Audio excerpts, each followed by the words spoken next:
So you're going to pass that exam. And how are you going to do it? By practicing lots and lots of questions till you get 100 score. And of course, learn or memorize your vocabulary, whatever it takes. So we're going to continue with Monday's session and on the same book. All right. And so the section is down in the descriptions, and so are the books that I use that you can purchase on Amazon. Should you purchase, I will get paid by Amazon. So this is Wild Lily Hendy with YouTube Agent Prep coming to you from San Antonio, Texas. So let's get with it on this fresh, rainy day. So the book is this one right here, Texas Real Estate License Exam Prep by the Metling father and son and 2 other authors. Okay. So many of you are probably what? Preparing for Thanksgiving. I always forget about that, you know? And so we're doing contracts today on the national. This applies to all 50 states because this is not the actual contract law that has to be with your particular contracts. Or wait a minute, hold on, let me go back. Sorry, we're dealing with math today on national, but there is a contract section that applies to all 50 states. However, that's not where we're at today. So we're continuing with real estate math. Isn't that what all of you love? Yes, right? Love it, love it, love it. I think there's only maybe a couple more questions. And then we'll go to another topic, or it ends today as far as that chapter. Hi, Jaslyn. Check this out. Jaslyn passed her state exam yesterday. Woohoo! Awesome. Yeah, I wish I had to, you know, that Superfly or super chat noises, right? So that I could celebrate.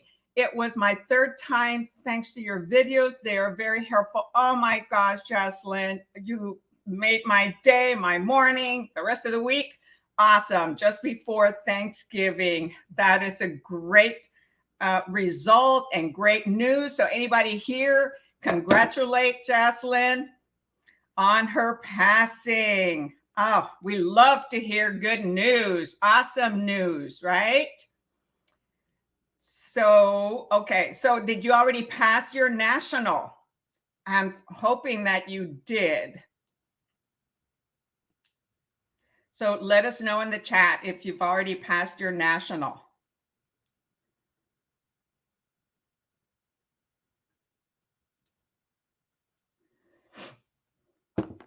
All right. That is awesome news. Just before a holiday.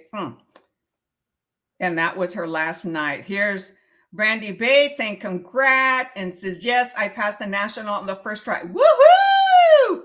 Wow, that's awesome. Thank you for coming on here, Jocelyn, and letting us know. If you could type on the chat how you prepared, how you studied, what you studied, and how often you studied would really help other students that have not passed yet or are preparing for their first time, second, or third time.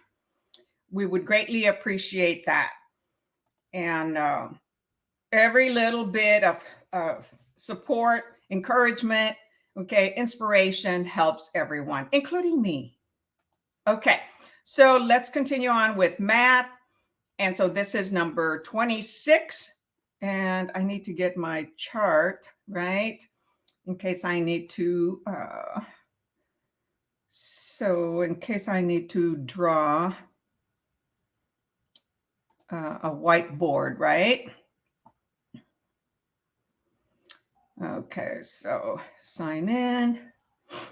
So bear with me, I forgot to have the whiteboard ready, but there it is, so I'll minimize it. Okay, number 26. So when you're doing math, okay, it's good to do pencil and paper, write it down visually, okay? I have a way of reducing things in my head to small numbers, you know, like reducing formulas. and then also writing it on paper, right? During class, I tried to do it on my head. I used to be really good at that. Lack of practice makes our mind slower thinking on doing calculations. All right, here we go.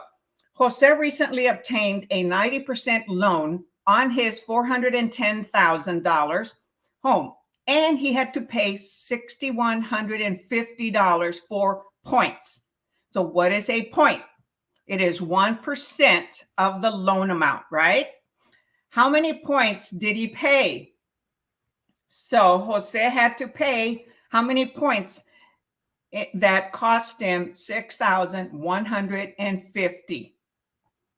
So is it 1.4 points, 1.67 points, 2.48 points, or 1.5 points? Okay, so he obtained a 90% loan on his home of $410,000. So first of all, what is the loan amount? Right? What is the loan amount?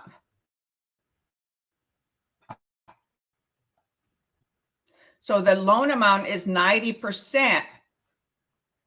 Okay, 90% of that 410,000. So what I would do is I say, okay, 10% is 41,000, subtract 41,000 from 410. So that would give me what, 379? Is that correct? So you can do it either way, right? You can do 410,000 times 0.9, right? Which is 90%, right? You move the decimal back 2 places, or like what I did. So I multiplied by 10%, that leaves me 90, right? And then I subtracted 401,000. Oh boy, my numbers, my hand's going all over the place. So I subtracted what? The 10%. Okay, so this I calculated in my mind 10%. It's a smaller number, right? 1 times 1 is 4, 1 times 1 is 1. Okay, so that's 1, right? You carry the 1. So this 9 becomes, that 1 becomes a 9, and this becomes a 3, right? So 4 from 9 is 5, right? So it became 41,000. That can't be right. 9. Yeah, that is. So 41,000, okay, time plus 59, that gives us a 10. So what am I doing wrong here? So somebody help me out because my mind's not thinking right. So I would think it's 51,000, right? 10%. So 410 times 0.10, right? It's 41,000 minus 410. It's 369, okay? 369 is the amount. Okay, so from that, you calculate, right? You figure out what is 6,150. How many points is that? Oh, this is a 0, right? Because it was a 1. So yeah, it's 369. Okay. Yes, I since my numbers there were pretty bad, that's a 1, not a 0. So it becomes a 0 up here when you loan a 1 to the 0 there. So it's 369. Okay. So what do you do next?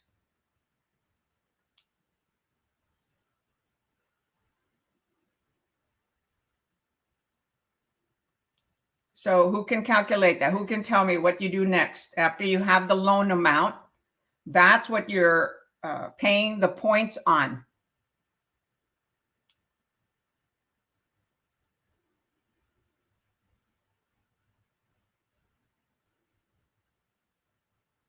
So how many points are they paying?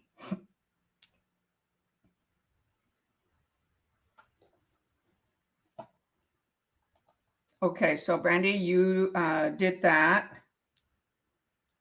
So next is to calculate the points.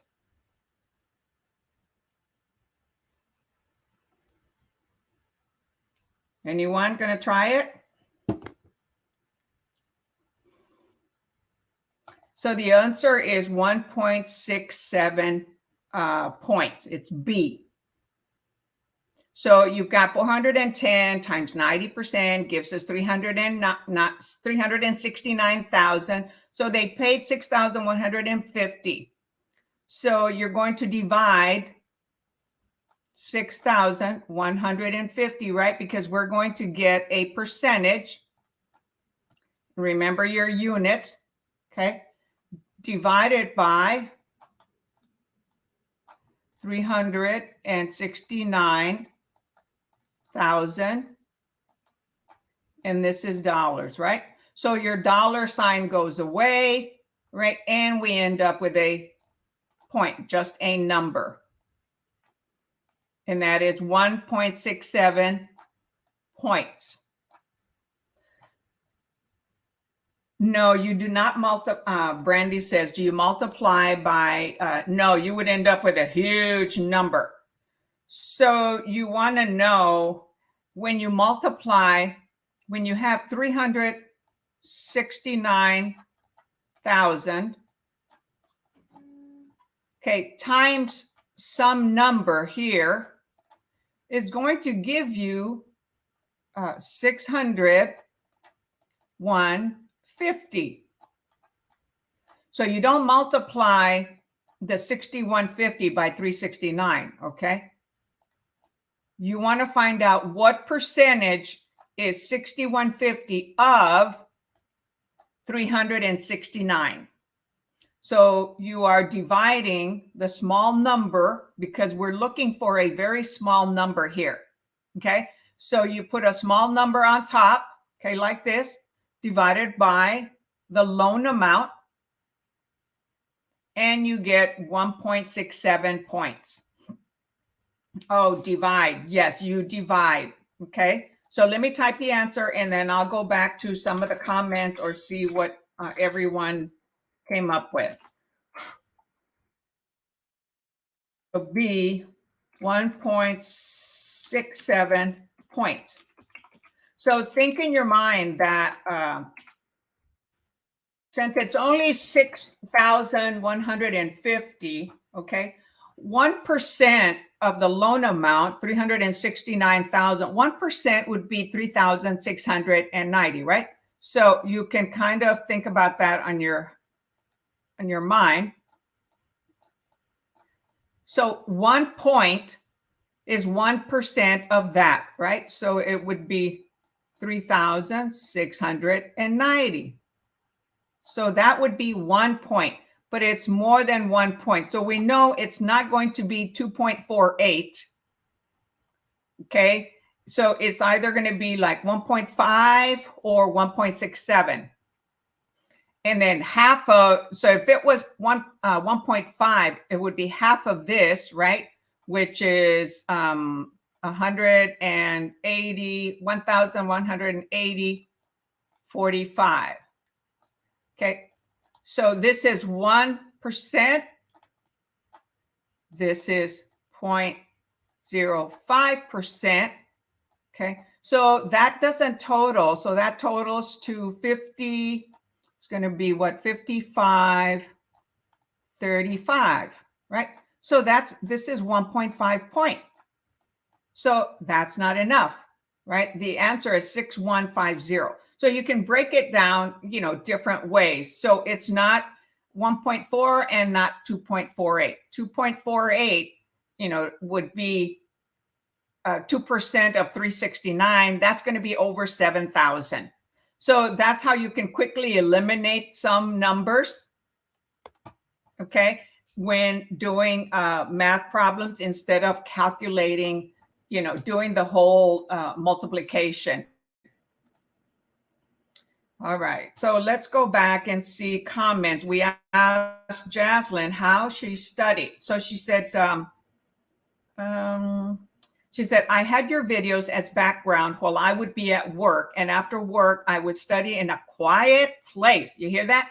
In a quiet place for about 1 to 2 hours every day with real estate handouts from my professors that help. See that every single day.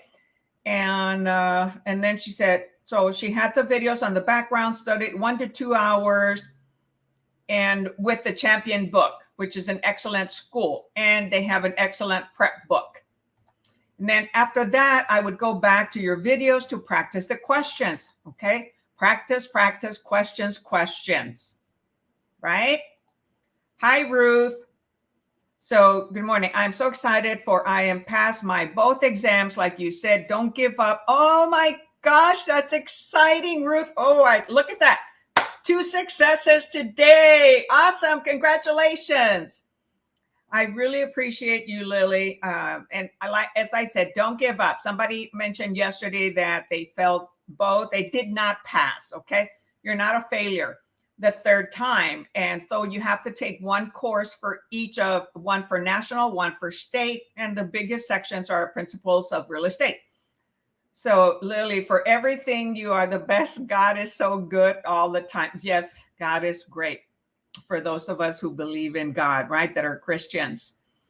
Awesome. Woohoo! Just before Thanksgiving. So anybody watching the replay, okay, this class is designed to participate, interact, answer questions in between each question. So you may speed up, okay, play it at a faster pace, or just fast forward. Okay, so the answer for today, oh my God, that is so awesome. 2 passing. Love it, love it, love it. Okay, so what's our answer? 1026. So did you all follow me with that? So 1026 is B. It was 1.67 points. Because remember, 1 point is equivalent to 1% of the loan amount. Now, 410,000 is not the loan amount. That is the purchase price. He recently obtained 90% on his 410,000 home. So that was the purchase price of the home, 410,000. So 90% of the loan, we only pay points on the loan amount because that's the lender is charging that. And they're charging points to originate, okay, the loan, or sometimes to reduce the interest rate. Okay. And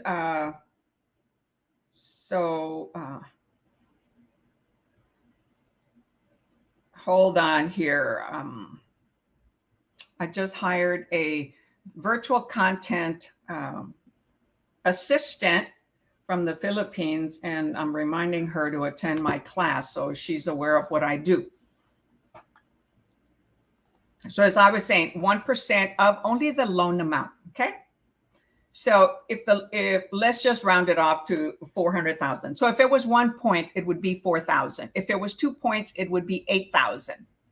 Okay, so it's going to be somewhere between 1 point and 2 points, right? Because the amount was 369,000. Okay, so 1% of 369,000 is 3,690. If you multiply by 2 points, what did I say that was? That was like 7,380. So that's too much. So bloop, you scratch that one out. Boop, you scratch out 1.5. So if it's not 1.5, then it's not going to be 1.4 because that's even smaller. Okay, so you can, when you practice enough of these, okay, it'll help you calculate them quickly. Well, sometimes, okay. I still had to help myself quickly with the calculator. All right, so number 27. Okay, there we go. Oh, darn, I forgot to put my nice smelling diffuser today.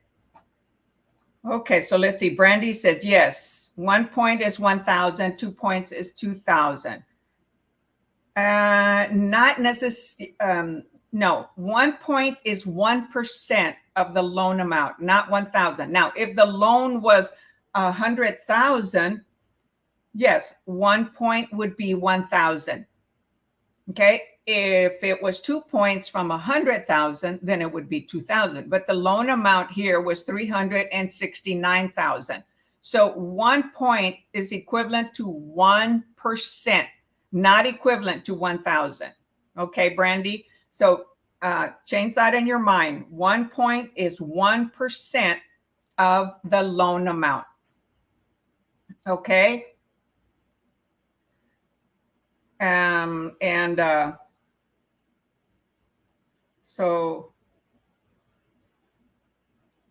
I'm telling her to say hi.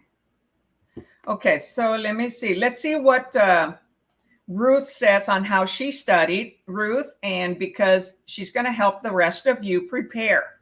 So we know Jocelyn said studied every day 1 to 2 hours in a quiet place, and her prep books, right? And watching videos. Ruth says, I just encourage you all, don't give up, go back, replay her videos. And I appreciate that. There are more instructors out there than just myself. So remember, find the one that best fits. If I'm the best one for you, awesome. She said, I did a lot of vocabulary. It helped me, this YouTube video and Champion Real Estate Exam Prep book. I've been doing the practice exam in the book several times until I got it.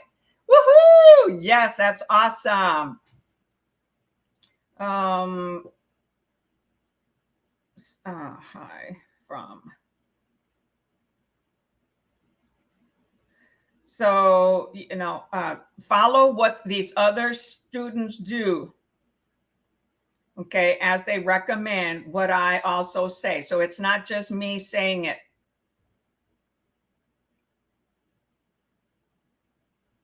And so here's someone else, Simply Rashi. I'm here. Oh, okay, that is Rachel. Okay, that's my assistant. I'm watching on Facebook and now here on YouTube. Awesome. Welcome, Rachel. Rachel, right?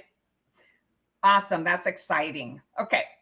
She's now going to be creating thumbnails for me on my other channel, maybe this one too, and captions on my shorts. So you all stay tuned and watch some of that. You're going to see the difference between the ones that I do and the ones that she does, that Rachel does. Okay, here. And she's going to help me with this channel so that we can provide something a little bit different. Okay, we're on what number? Okay, 27. Okay, another math problem. Mac is buying Roy's house for $500,000. Okay, Mac is the buyer. Roy's house, $500,000. Keep that in your mind. Mac's loan amount is only $325,000. He has agreed to pay 1.5 points at closing. How much will Mac pay for points? Okay, so here we know the point and we know the loan amount. So how much is the cost, okay? The points that they're paying in money, in dollars. So what did I say? 1 point equivalent to 1% of what? Loan amount only. So calculate that and type it in the chat. Is it A, $450, B, $4,500, C, $4,875, or D, $7,500? Remember, 1.5 points. So if you multiply by 1 point and then divide that by 2, then you get 1.5 points. When I say divide that by 2, you divide the amount of the 1 point and you get the 1.5%. Okay, so we have 27C so far.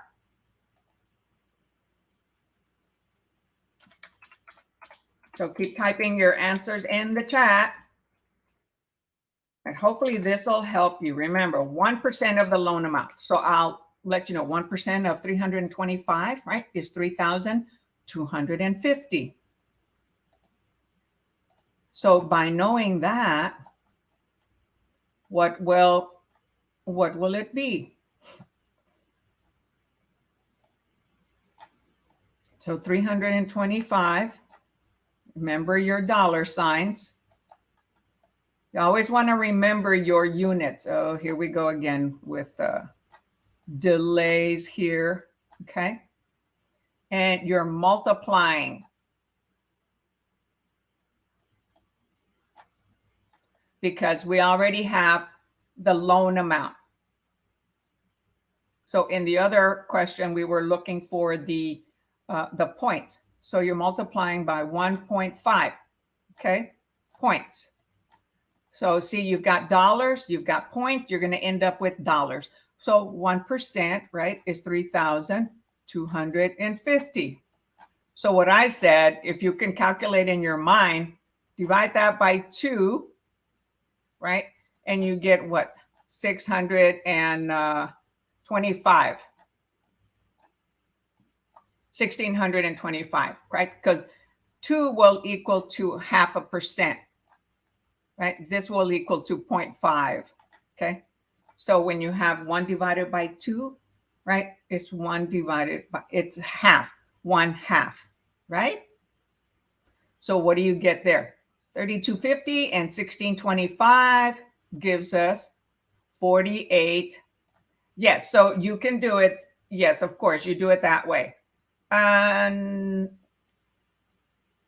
yes, you're multiplying by 1.5, but don't put the percent sign because 1.5 is the points. So to convert it to percentage, so 1.5 points equals 0.015. Pardon me, Brandy. Yes, you're multiplying by 1.5%. Okay, so before you convert it to a decimal, okay, a percentage there, yes, it's 1.5%. You're correct. Sorry about that. So you get 48.75. Okay, so that's how we calculate that. I did it in my mind, so I calculate. It's always really easy to multiply by the smaller number, 1%. And half of that is 0.05% or is 0.5 points, right? And then I add the 2. So that's 3 steps. However, that's how my mind calculates when I'm not writing it on paper.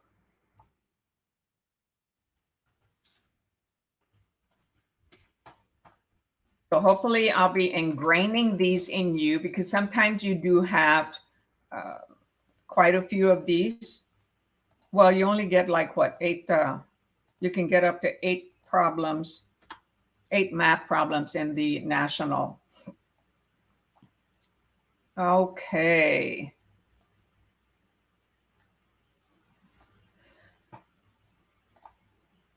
So yes, Brandy, you did that correct. 48.75. Awesome. Number 28. A lender determines that a home buyer can afford to borrow $130,000 on a mortgage loan. Okay, so lender lets the home buyer know they can afford to borrow based on their debt to income ratio, $130,000. Well, look at this. Brandy seems to get them all. That's awesome. Every time. Okay, translate SMH. Okay, for me. I can't seem to convert those acronyms sometimes in my mind. So then the lender requires an 80% loan to value ratio. Okay, LTV. That's what loan to value is, 80%. How much can the borrower pay for a property and still qualify for this loan amount? A, 138,000, B, 104,000, C, 162,500, or D, 170,000. Okay, so remember, loan amount they can borrow is determines that a home buyer can afford to borrow 130,000 on a mortgage loan. The lender requires an 80% loan to value ratio. So they're going to loan 80%, right, on the value of the property. How much can and so how much can the borrower pay for a property and still qualify for the loan? It doesn't say debt to income ratio. It says loan to value. Oops, sorry here. All right, so we have, loan to value, right, equals, gosh, 80%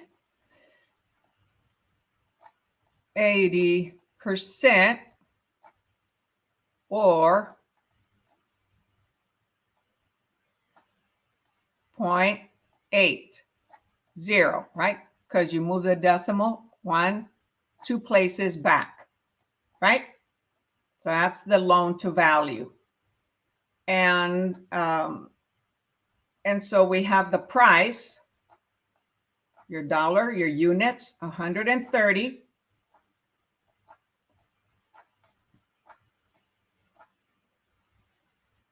Okay, 130 times the loan to value, which is 80%. Okay, I already converted it to the decimal. So what does that give us? That equals the loan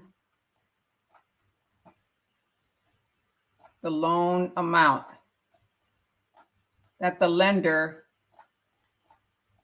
okay, is willing to loan that borrower.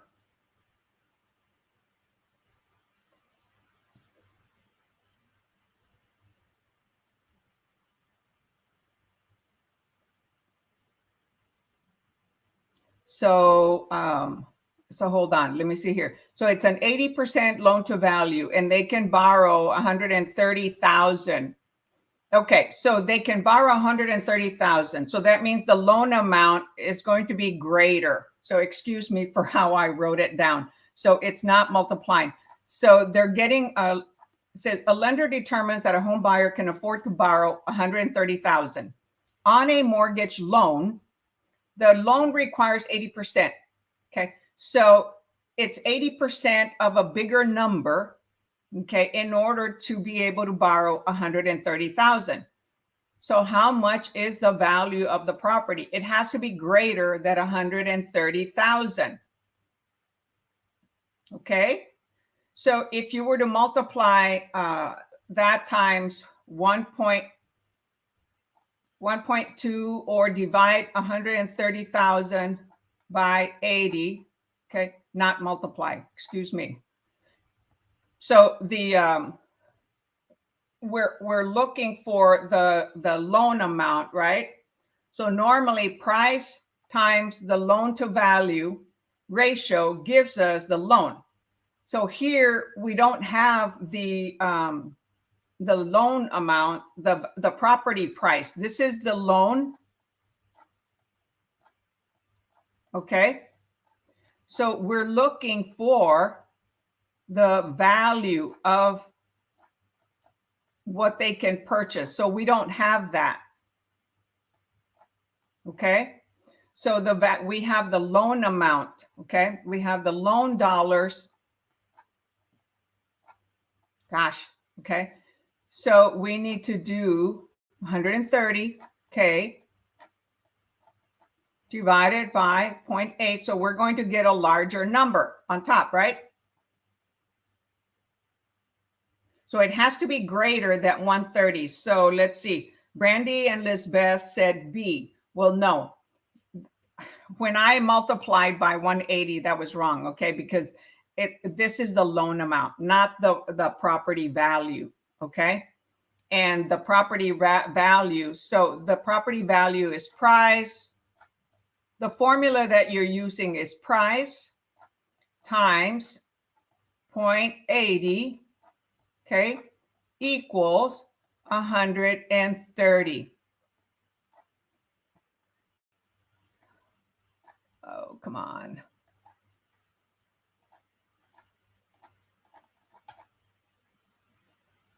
Okay, so equals 130. I wrote the formula the wrong way.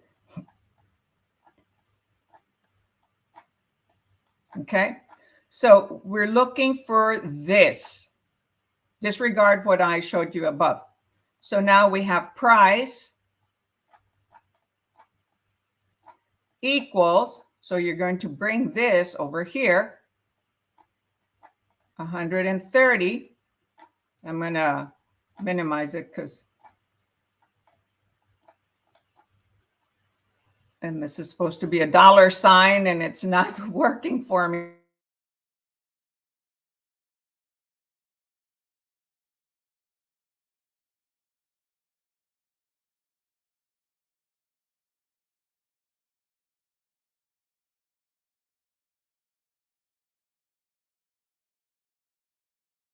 You can hear me. The answer is, so if for some reason I lose you, due to the red weather, I will start again. Okay, because it just stopped on me. And as you can see here, this is struggling. Your video is free. Yeah, her video is freezing up also. Okay. So it is happening to me also. So just bear in mind that if it does happen, we'll start the class over. And okay, so who is this? Okay, here's another person, Alyssa Rose. She's watching on Facebook. Your prep videos helped me tremendously before I took the test. Thank you again. Now studying for my broker's license. Oh my gosh, awesome, Alyssa. Yes, the audio is better now. Yes, so the answer is C. That is correct, Rachel. So as I was saying, we're looking for the price, okay? Gosh. What happened to my bold? So price. Okay, so I'm just going to verbalize it. Price, okay, equals the loan amount, okay, divided by the percentage of the loan. Okay, so since you're dividing by less than 1, if you divide it by 1, okay, it would be 130,000. We're dividing by less than 1, therefore this answer is going to be greater, right? That's a greater sign. So it'll be 162.5, and that's not a 4, okay, that's a 0.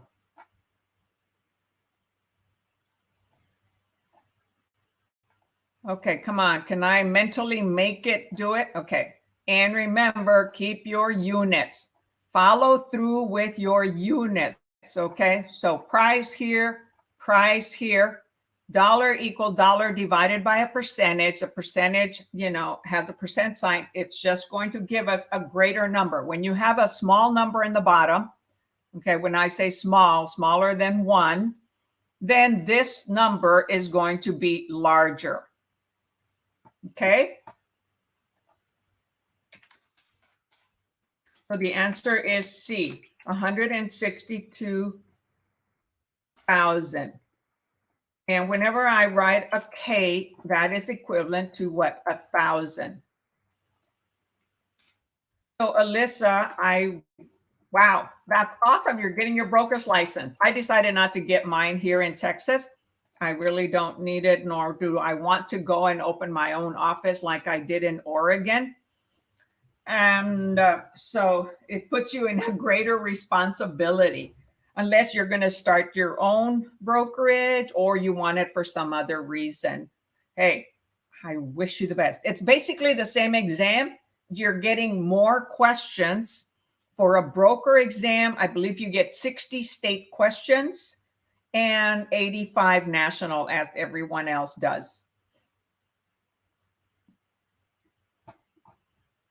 So you end up getting more broker type questions.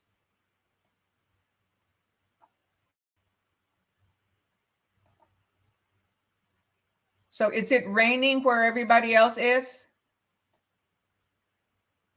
It's raining in San Antonio.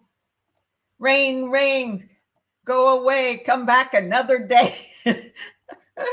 I'll tell you a quick little story, man. When I was a kid, right, I always wanted to be outside and playing, right? I'm high energy. I wanted to go, run barefooted and, be a little wild little girl. So whenever it was raining, I learned when I was a kid, take a knife, go outside, cut the clouds, right? Rain, rain, go away, come back another day, right? However, now I love the rain.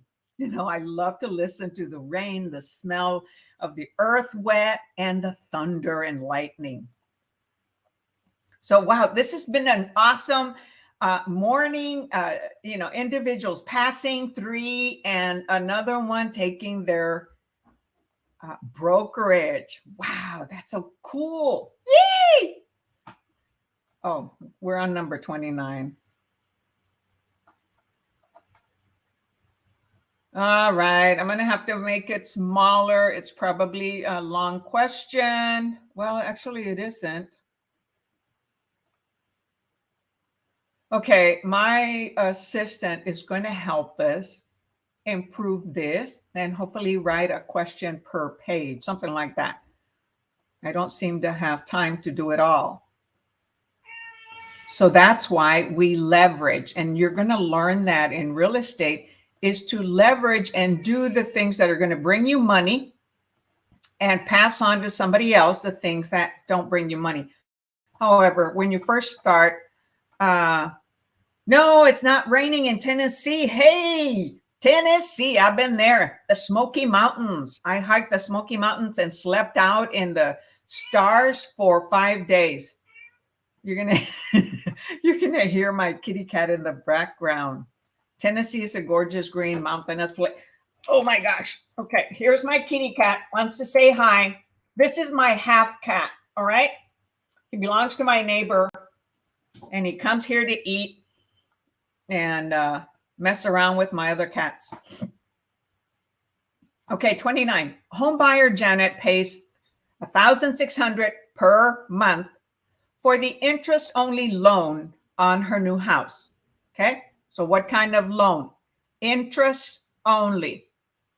Okay, pays $1,600. So all this is interest on her loan on her new house. Okay, the loan's interest rate is 6.75%, which is what they are now, and up to about 7.25%.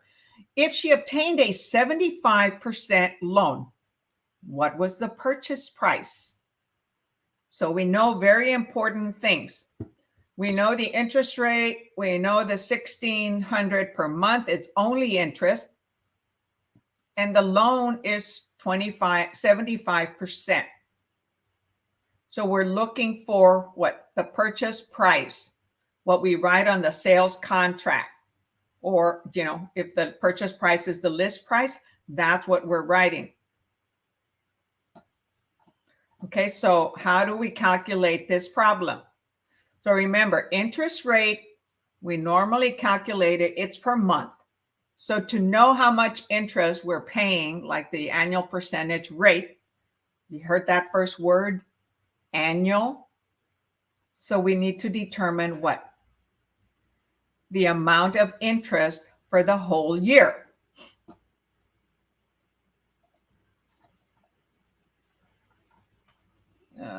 Let's create another.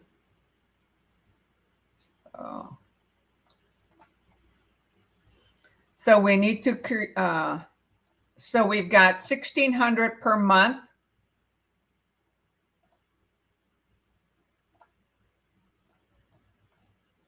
Oh, I like that better. Hey, Lillie learns something every day. And that's what? Dollars. And that's every month. And we have how many months in the year? 12 months, right? Equals, so what does that equal? So this is how I do it. 10 times 1,600 is 16,000. And then 2 times 16 is 32. So 16,000 plus 3,200 equals what? 19,200, right? What does that equal? Yes, 19,000 I have to make sure because I'm thinking out loud, right? So that is the amount of interest. Okay, so this is interest only. All right. It's a delayed there. Now, our interest rate is 6.75. So interest rate equals 6.75, right? Percent. And that's not a 9, that's a percent sign. Okay, so using the formula, loan, okay, equals interest rate divided, interest divided by the rate. Okay, because we have a small number here and we have a interest rate here, so it's going to be a large number. So loan equals the interest. What was the interest? 19,200 divided, what's our interest rate? We got to convert it to decimal. So 0.0675. So someone calculate that. So this is loan, okay? So someone calculate that and put it in the chat. So what is that amount?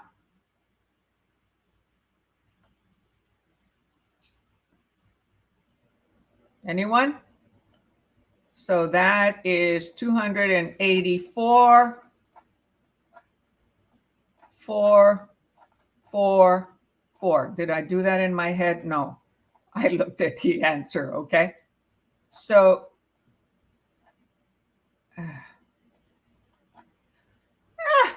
okay, it won't let me calculate, right? So that is 284,000, okay, is the loan amount. As this is 75, and the loan amount, what is equal to 75%, right? The question says, so she obtained a 75% loan amount. What is the purchase price? So this is only, okay, that is 75%. That is the loan. So what is the price?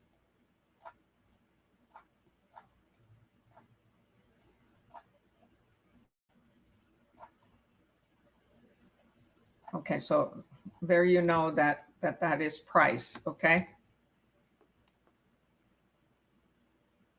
Okay, so that is price. So the price is, so if this is 75%, we know it's going to be greater than 284,000.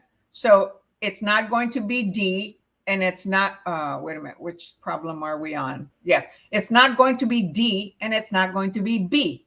So the answer is either A or C, because it has to be greater than 284. So you divide that by, right, 0.75. So what did I say? When you have a small number on bottom and a larger on top, you're going to get an even larger number. Okay. So price, I'm just going to put P. Okay. So what is the price? So it's either 379 or 313. So it's going to be 25% greater than this. So there's two ways to do this. Okay.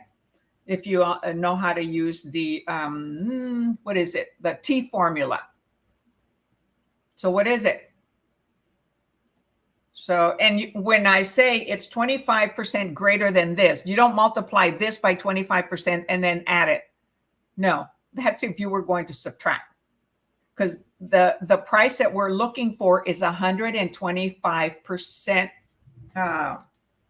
we're looking for 100% value, okay? So what is it? Is it 313 or is it 379?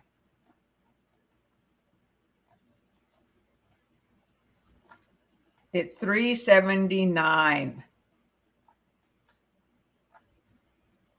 And your units, okay? Because this is a unit here. This is percent.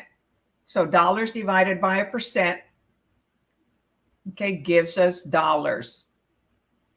So this is the answer, 379. The whole. Yes, so that is the whole. This is the part, okay? The whole is equivalent to 100%, right? So this is 100%. The price is 100%, which I consider, a whole. So the whole pie. So this is 75%, okay? And this is 25%, which equals 100%, which equals that. So if you work it back, 379,250 times 75 will get you the loan amount. She obtained a 75% loan. What is the purchase price? Okay, they didn't give us the loan amount. Okay, so we didn't need it. Okay, it would have been a shorter step. They gave us the interest rate and they gave us the percentage of the loan. So they gave us how much per month interest on an interest-only loan, and that is very important because most loans have principal and interest. This one is only interest. So maybe it's an ARM, and you've got the interest rate. So with those two, okay, you can calculate then the loan amount. You calculate the interest for the whole year by multiplying by 12, right? So multiply by 12, that's the whole interest. The interest rate is 6.75. You divide the interest rate by the percentage of interest, you get a larger number. Well, this is the loan amount. The price is larger than the loan amount because 75% was the loan amount. So now we need a larger amount to get the price, which is equivalent to the whole pie, okay? This is 100%, and that's what this is, 100%, okay? Because in the T formula, you have part on top divided by rate times whole, right? Nobody replies. So you got to reply. Or you don't have to. However, this is a participation class. And you are lost. Okay. So you are lost, Brandy. So you said you normally get the math problems correct. So what part of that did you not understand that you are lost?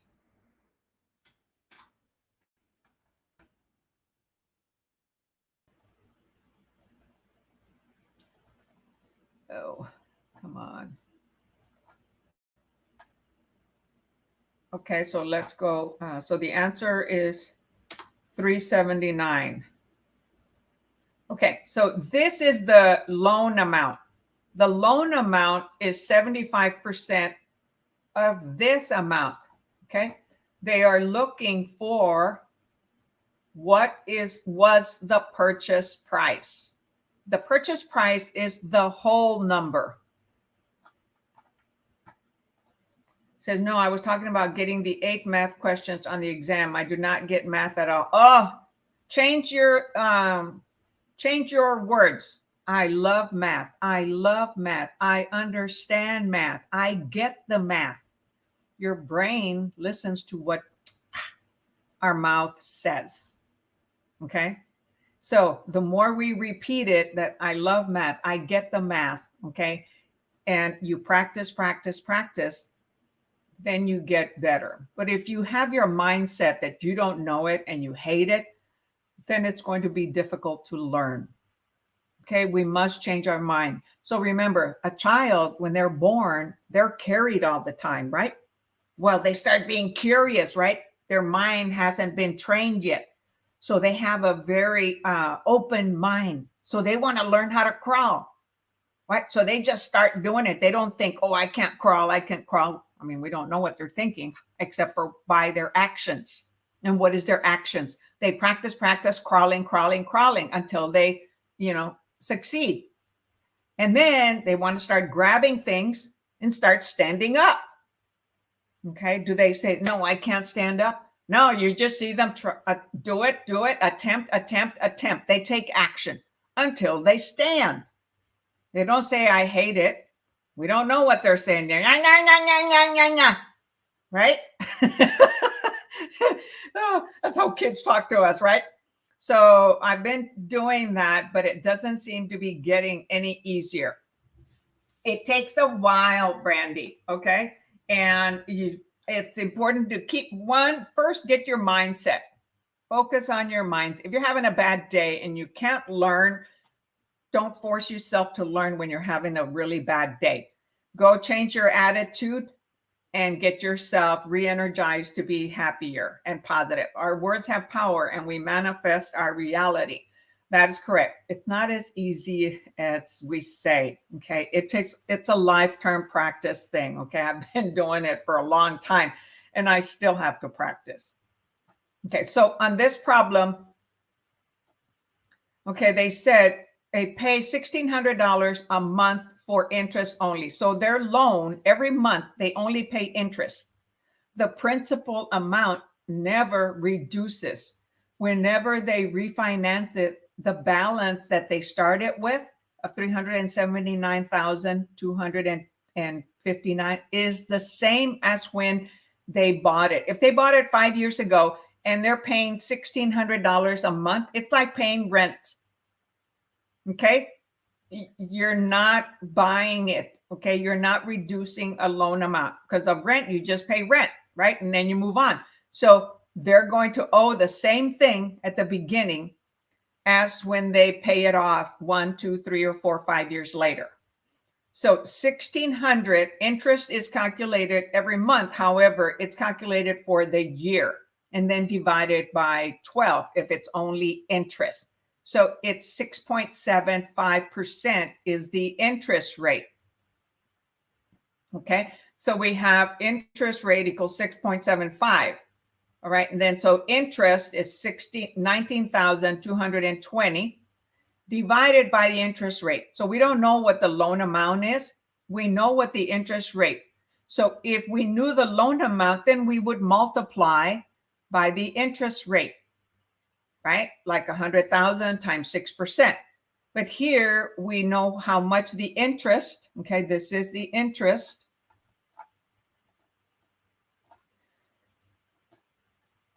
Okay, so then in order to find out what the loan is, then we divide by the interest. And we came up with 284,444. Okay, so that is the loan, which is equivalent to 75%. So now we're looking for the price. Okay, so 75% of whatever they purchase is equal to 84. So they put down 25% cash. So now we're looking for the price, okay, which is going to be $284,444 because that's the loan amount. Divide that by 0.75 in order to get what the 100% value is. So that gives us $379,259. This is the purchase price. Okay, so what I meant to write here is that's price. Okay, it's just when the internet is behaving. So price, the value of the property, that's the whole. Okay, that is equivalent to 100%. The 284 was only equivalent to 75%. So we're looking for 100%, which has to be greater than 284, 444. So in order to it be greater, we have to divide by the percentage of 75. Gives us 379. Okay, 259,000. And so that is the whole. So 75% was this, and 25% was what they put down. So we have to add what they put down and what the loan was. So they actually put down, if the question asks, how much down payment did they put? So 279, 379, that is the whole, okay? That was the purchase price. Okay, minus the loan amount, 284, 444. Okay, internet misbehaving. 284, 444. Someone calculate that and type it in the chat.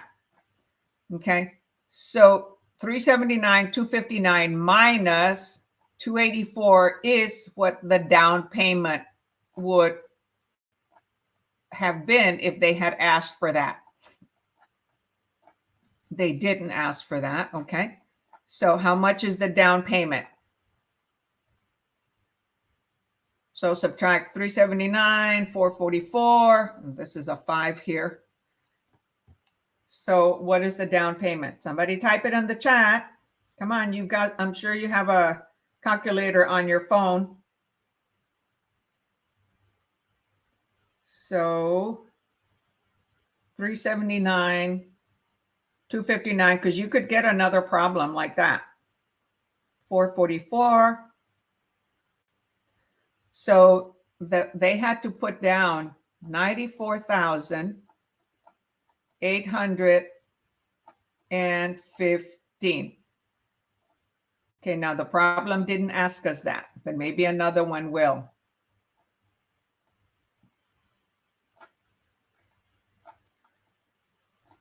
And remember your units, okay? So that's how much they put down. That's the down payment was equivalent to 25%, which a lot of times investors have to do that, and even some buyers. All right, so did I write the answer? So that was the answer, okay?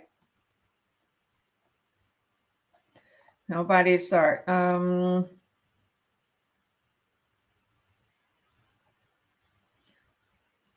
So what is that? God's first, then you. Yes. Okay. Hi there. New subby. Oh, okay. New student. You're awesome. Oh, thank you so much. I'm studying to pass my Texas exam. Awesome. So I'm on the phone and couldn't read what the number is. We are subtracting. Also, I can't see the question.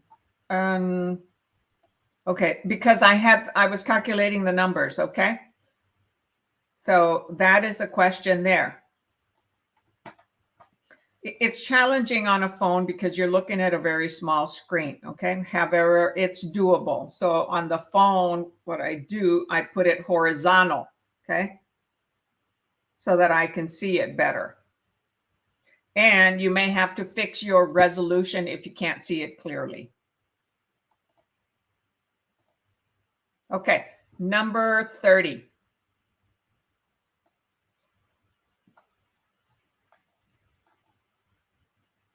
Let's make it larger since some of you are on the phone. I do my best, to accommodate. All right. Okay, so there's number 30. Loan applicant Taylor has an annual gross income of $76,000. So loan applicant. So Taylor is applying for a loan to buy a property. How much will a lender allow Taylor to pay for monthly housing expense to qualify for a loan if the loan lender uses income ratio of 30%? right? So that is a debt to income ratio. Is it 2160, A, B, 1900, C, 1215, or D, 4433? So how much will the lender allow Taylor to pay for monthly housing expenses to qualify for a loan if the lender uses an income ratio of 30%? So it's a debt to income ratio, right, that they're using when someone has $76,000 in gross income. They go by the gross, they don't use the net. They go by the gross, and then they ask, what are your debts? So we know your income and what are your debts. So how much does that lender allow money-wise, dollar-wise, if they have a 30% debt to income ratio? And the debt to income ratio, okay, is for monthly, right? Because the monthly payment for the loan is monthly. It is not yearly. So we need to calculate, see, Taylor to pay monthly. So 76,000 is a yearly amount. So how much do they make monthly? That's the first thing we need to know, right? How much do they make monthly?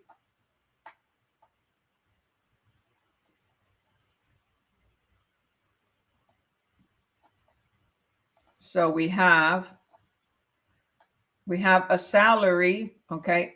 Gross income is 76K, where K is equal to 1,000, okay? So that is the yearly income. And they're saying, how much will they allow monthly housing expenses? So we need to know how much they earn monthly, right? So you're dividing by 12 months. And we get, so divide that by 12, and you get what?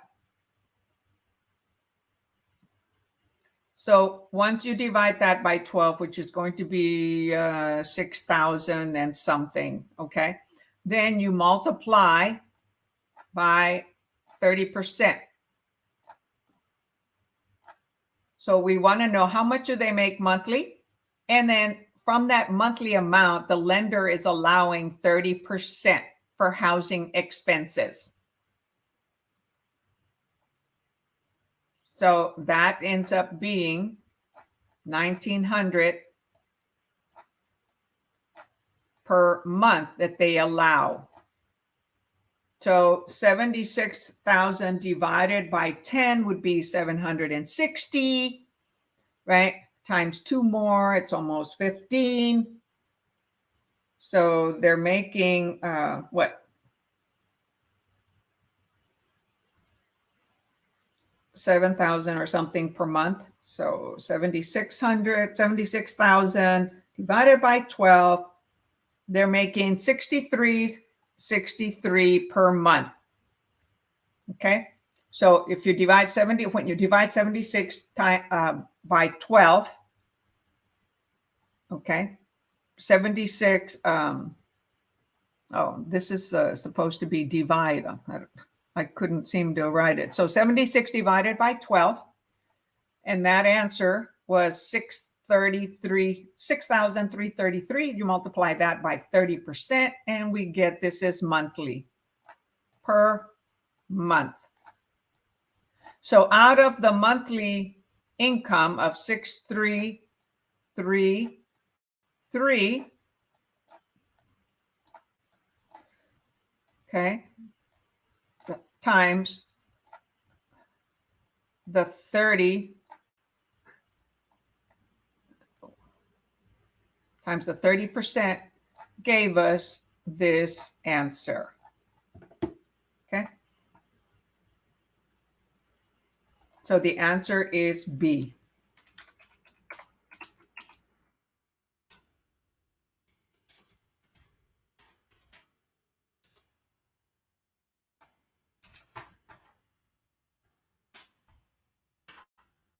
All right.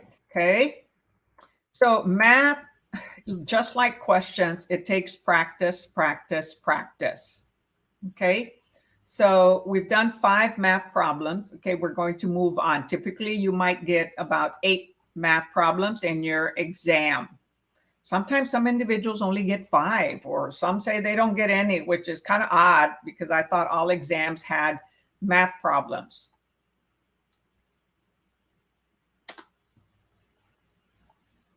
So like anything else, it takes practice, practice, practice.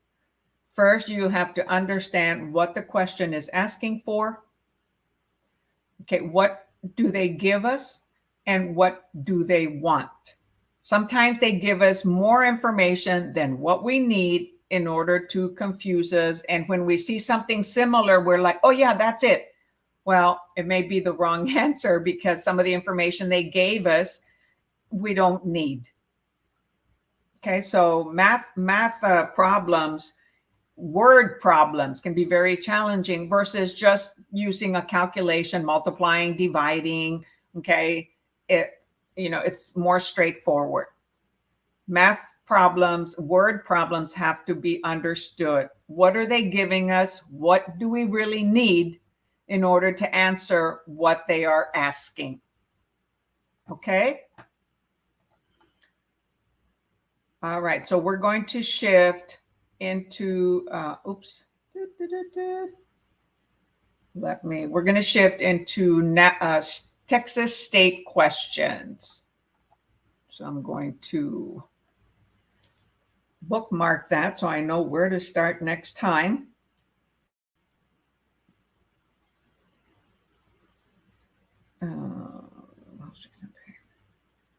All right, so give me a moment while we transition. And I need to take a glass of water or get something warm. So for anybody who just came on, we just finished the national questions, 5 national math questions that apply to all 50 states, have to do with percentages, okay, loan amount, debt to income ratio. So we are going into now the Texas state question. So if this is your first time to this channel, remember to tap that subscribe button, okay? Click that little bell so you're the first to get notified every time I go live, and like this video, okay? If you find it useful. If you can't say anything nice, say it in French. Okay, I read that somewhere yesterday. I usually say, if you can't say anything nice, don't say anything. We're here to help everyone. And okay, where's my Texas questions? We're starting on contracts. So we're on Texas state. We're doing contracts today. All right, so we're starting on page 215.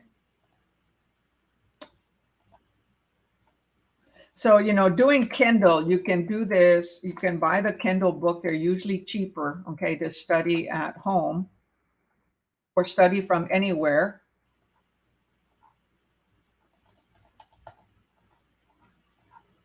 Or you can buy, so that's what we're doing, contracts, okay? And we're using the same book by Stephen, David, Ryan Medling, and David and Dan Hamilton, okay?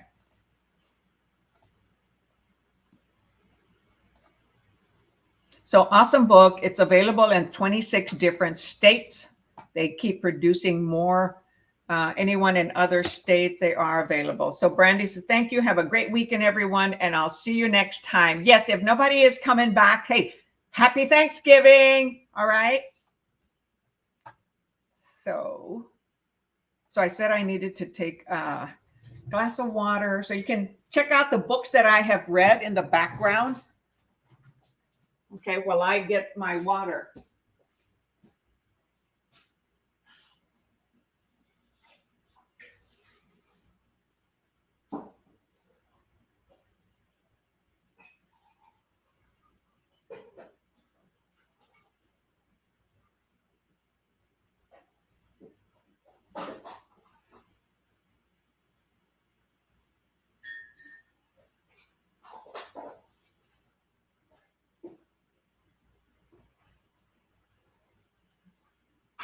So I'll be back shortly. Put your Texas State cap on.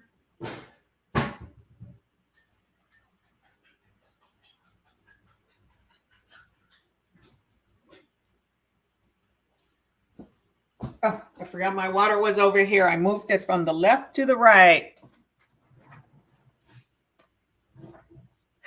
All right. Yes. Happy Thanksgiving. Okay. Oh, I need to share my screen, right? Okay. So anybody who has the book, we're starting on page 215 and the answers are on page 289. Okay. So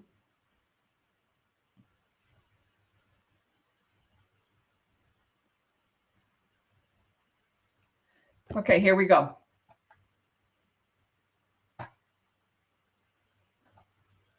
Texas State questions. Number one, which of the following is true regarding Texas promulgated contracts? Okay, these questions are dealing with contracts.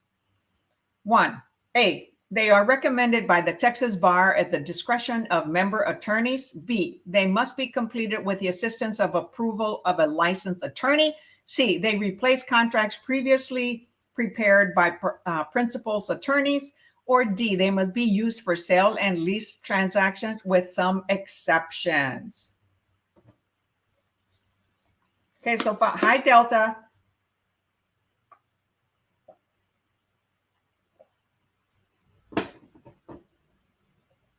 So far, we have a D. Type your answer in the chatty chat.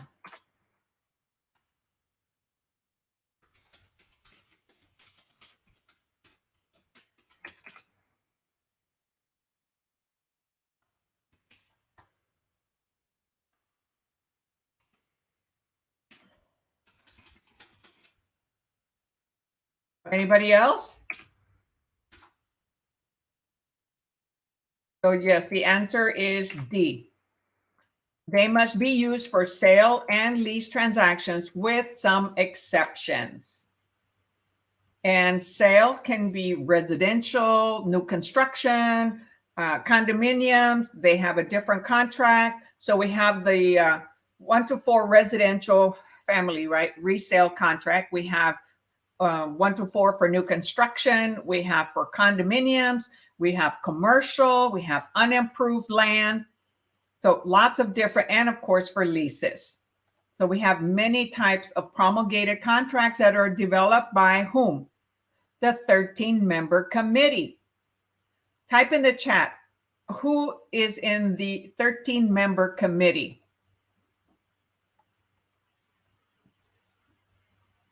If anybody knows, type who is in the 13-member committee.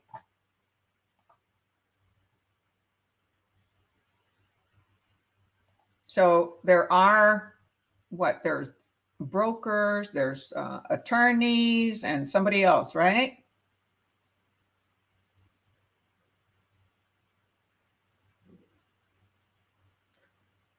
So we have somebody bloopers. Not sure who that is. Ray the Third bloopers.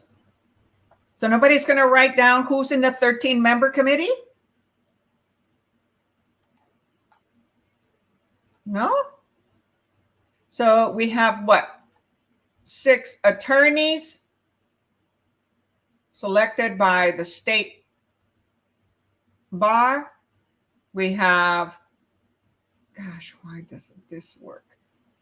We have 6 brokers selected by the Texas Real Estate Commission, right, or the legislature, and or the governor and then 1 civilian selected by the governor, right? Nobody wrote that down. Okay, so that's what it is. So I'm having some challenges here. All right, number 2. So number 1 was that.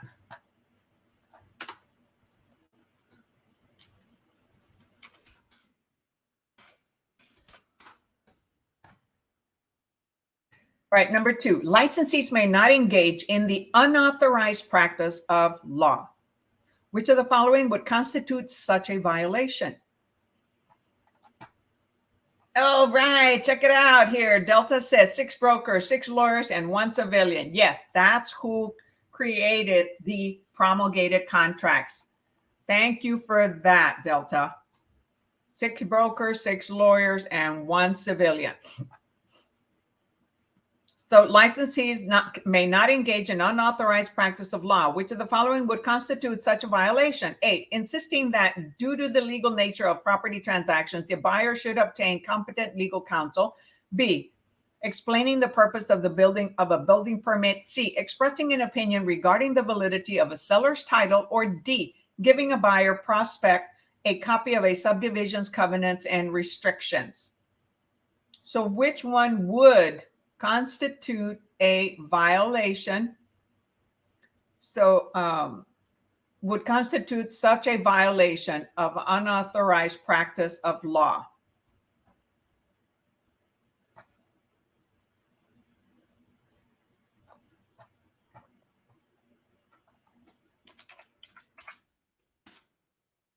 So type your answer in the chat.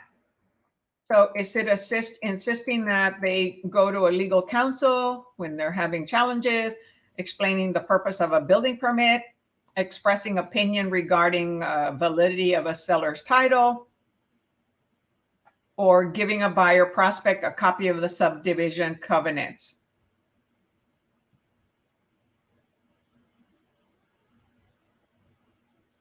The answer here is actually C, expressing an opinion regarding the validity of a seller's title. That is not our job to translate, give an opinion on seller's title. Okay, seller's title, that's the ownership of a property. That should go to an attorney. We can insist that they go to an attorney to get legal counsel, okay, to obtain competent legal counsel due to legal nature of property transactions, right? If the person is asking a lot of detail on the contract, say, you know what, we recommend that you go to a real estate attorney. B, explaining the purpose of a building permit. So that means if you're going to build, expand, or something, they need to go to the building department, planning department, right, to get a building permit. So we can explain the purpose. That's so that you will be allowed to make an addition or build something or add to your property, okay, property improvements. And that requires a permit from the city or the county planning department. Expressing our opinion on validity of a title? No. Giving a prospect a subdivision's covenants and restrictions? Yeah, that's public information. Okay, so that we can provide. So the answer here, oh, darn it, I wrote B, sorry. Disregard this. The answer is 15.2 C. It is not B, everyone watching the replay. The answer is C, expressing an opinion regarding the validity of a seller's title.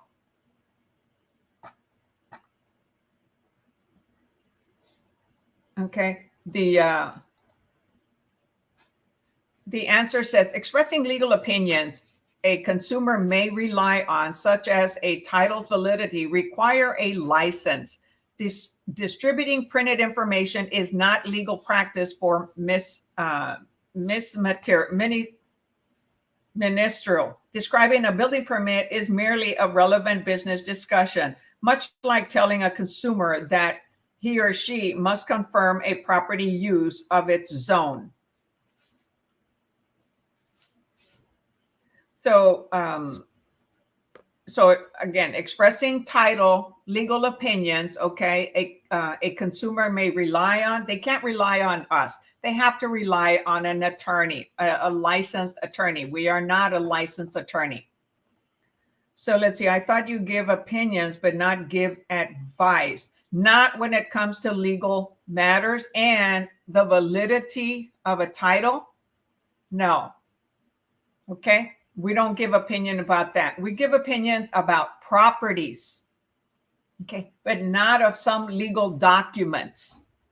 So if somebody wants us to give us an opinion of the legal explanation of a contract, we recommend them to go to a legal counsel.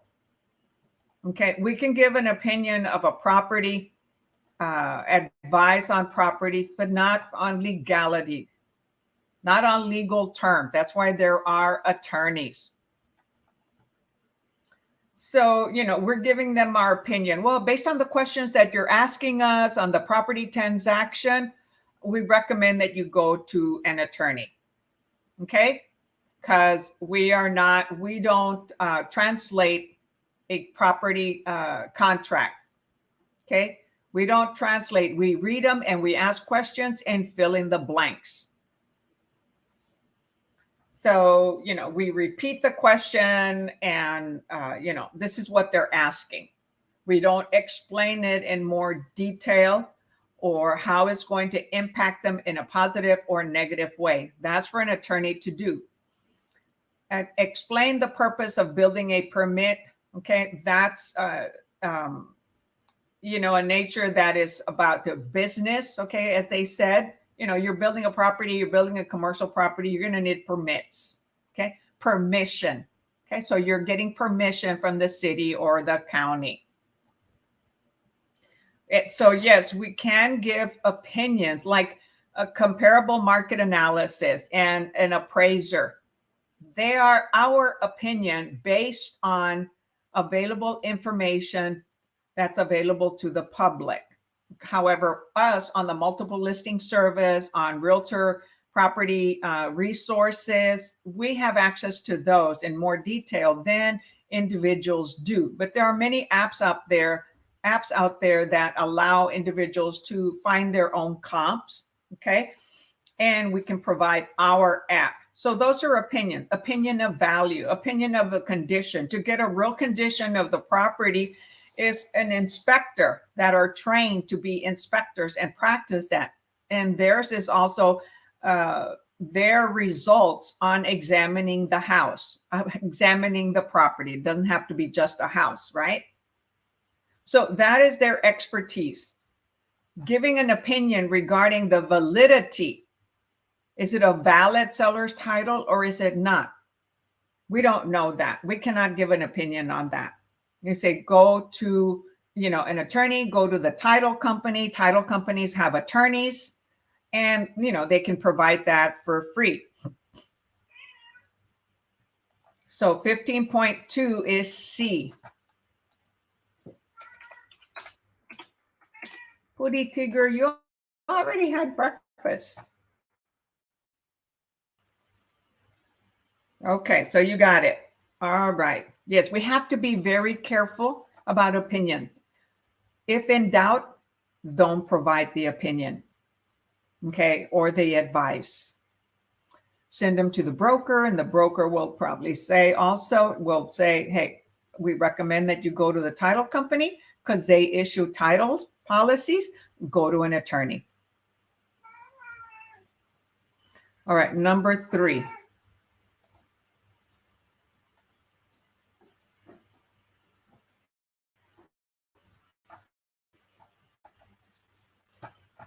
Okay, you all got it? So 15.2. Anybody watching the replay, if you saw 15.2B, it's wrong. Typo. It is 15.2C.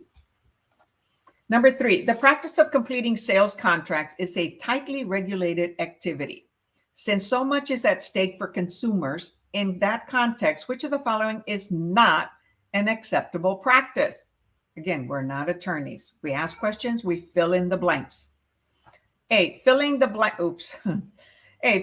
blanks to a contract form in the middle of negotiations. B, adding a statement of fact desired by both parties. C, adding another blank in a contract clause. Or D, informing a buyer client that an encumbrance on seller's title may be a big problem for the lender.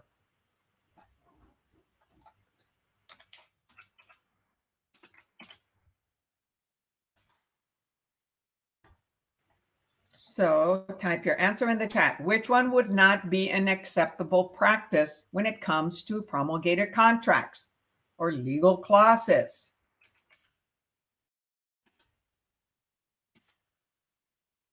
Can we modify contracts?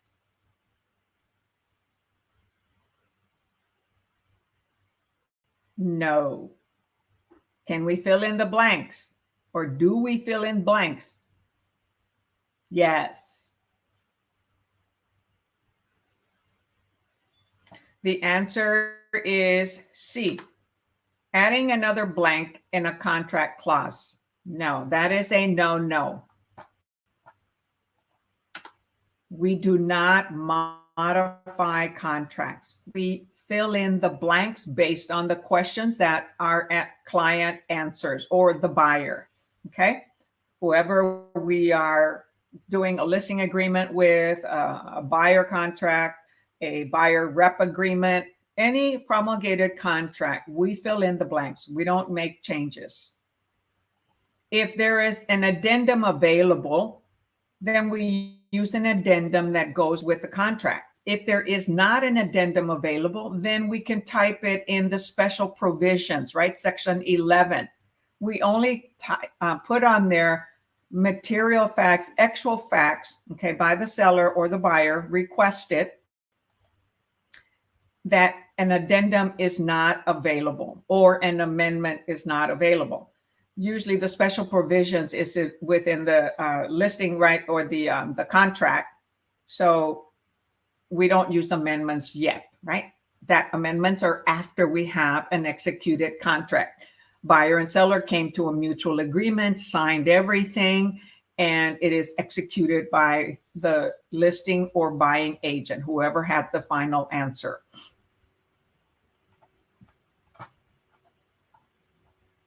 Number 4.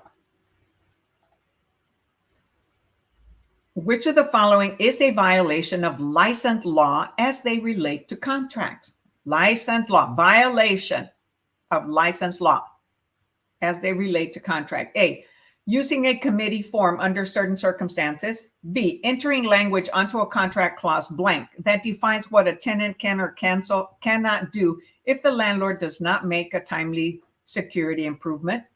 C, refusing to load language from promulgated contract into a promulgated contract B. From contract A into promulgated contract B for the sake of efficiency.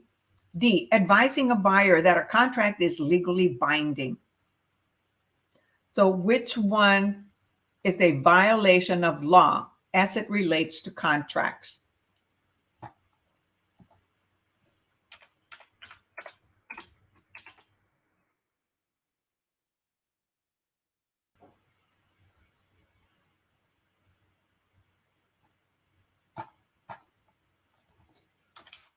Type your answer in the chat.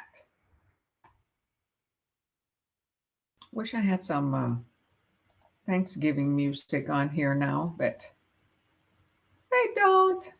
Let's see, what is this kind of music?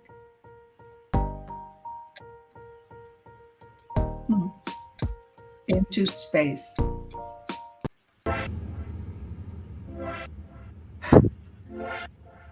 I did a chat. Okay, so we started getting answers.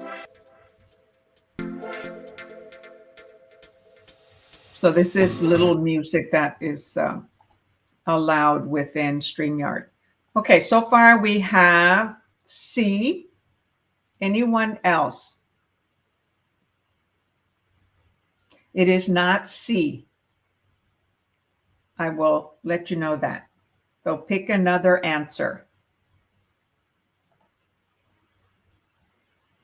C says refusing to load language from promulgated contract A into promulgated contract B for the sake of efficiency. That is not a violation, okay, as it relates to contracts.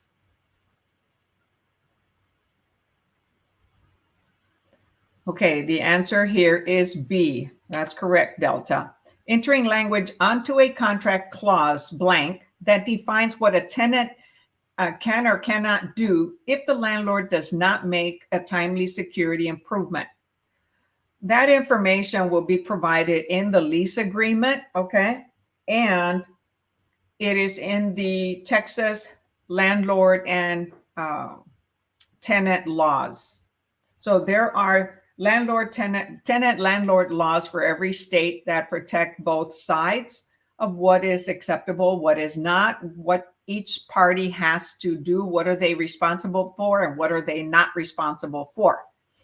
So we do not add that into a contract. Okay, that will be in the lease agreement once it is acceptable. So when we're doing a lease application, okay, we just do a lease application. We're not doing a lease contract yet until the landlord, right, approves it. Then the landlord's going to provide through their agent, okay, unless it's independently, a lease agreement.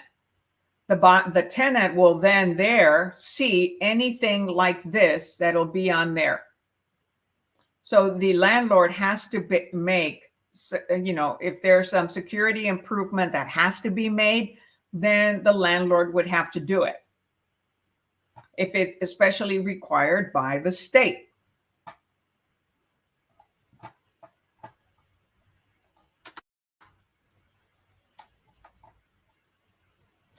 So that is not for us to determine what is required or not required between a landlord and a tenant. It'll be provided in the lease contract, in the lease agreement.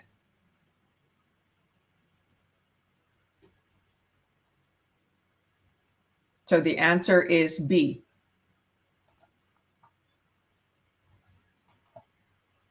Okay. So C states refusing to load language from promulgated contract A into promulgated contract B for the sake of efficiency.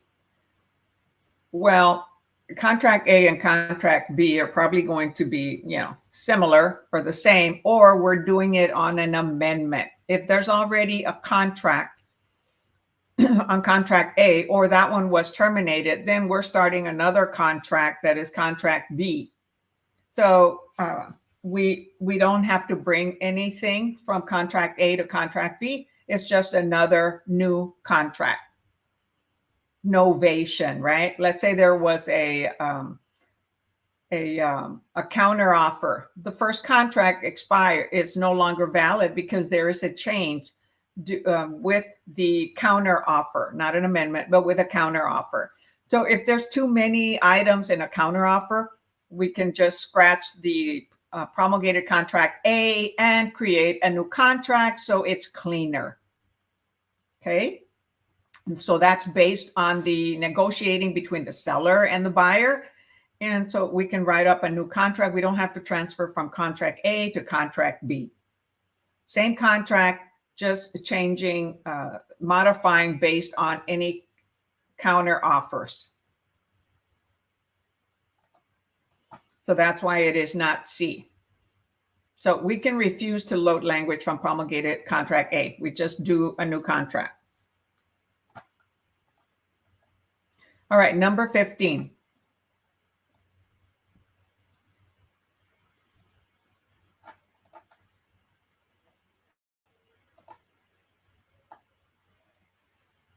Okay, that's not going to work.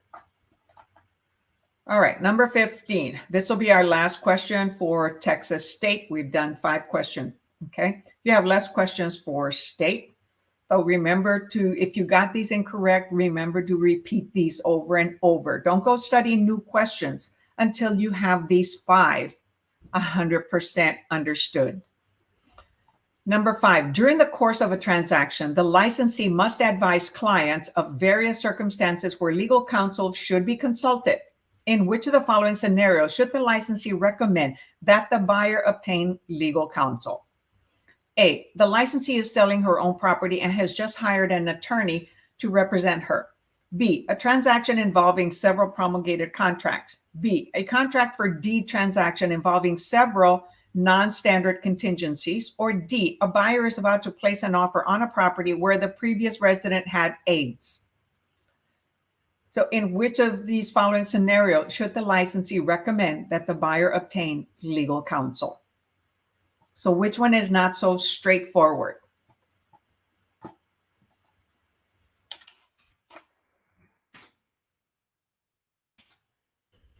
So there are here, different terms that have to do with vocabulary, and I haven't been pointing them out on each of the questions and the answers, right? So lots of vocabularies on all the questions.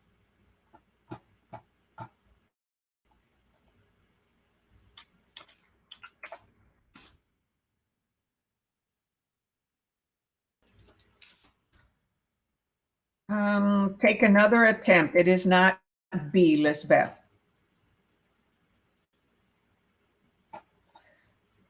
A transaction that involves several promulgated contracts, we're just using several documents, okay? It could be the main contract, 1 to 4, residential, the third party financing agreement, the lead-based, even though that's not a promulgated contract, it's a federal. Seller having to sell their property, so the property is contingent on the seller selling their home. And I mean, there's a lot of different, or seller rent back or buyer lease in advance. Those are all acceptable. That can be part of the main contract, or they can be added later as an amendment. So having several promulgated contracts, that's okay. Promulgated contracts is what we're supposed to use. And some of them have a lot of forms. Okay, not just one. When it's a cash deal, it's usually much easier. The answer here is C, because if you know, contract for deed transaction can be very challenging. And a contract for deed, that is like owner financing, seller financing. And there could be a lot of concerns there, interest rates, prepayment penalty, down payment, how much is the monthly payment, are there escrows being held? A lot of contingencies can come up on that. The seller on a contract for deed doesn't convey the title. They keep the title until the loan is paid off, okay, until the purchase of the property is paid off.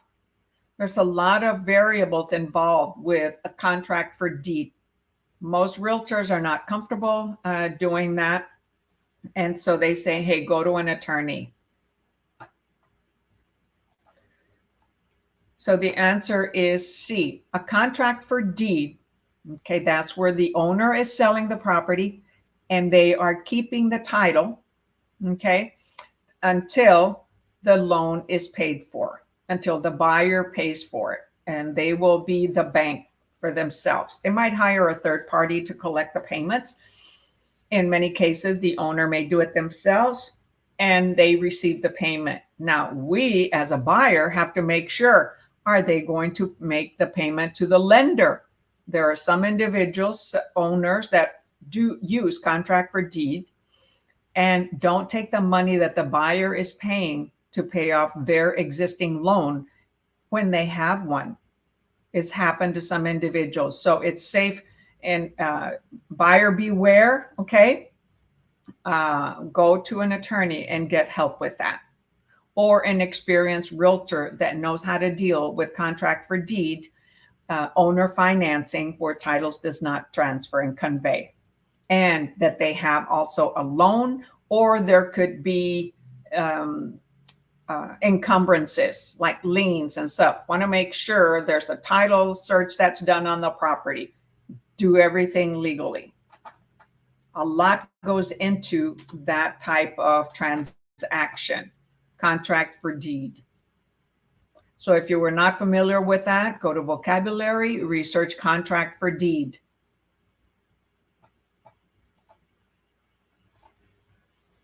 Any questions on Texas state questions? So anybody who just came on, we just finished Texas state questions. We did 5 questions for Texas state and we did 5 math problems at the beginning. So I'll wait to see if you have any questions. Remember, anyone that's never been to my channel, tap that subscribe button, click that little bell so you're the first to get notified, and like this video if you found this video useful and if it helps you.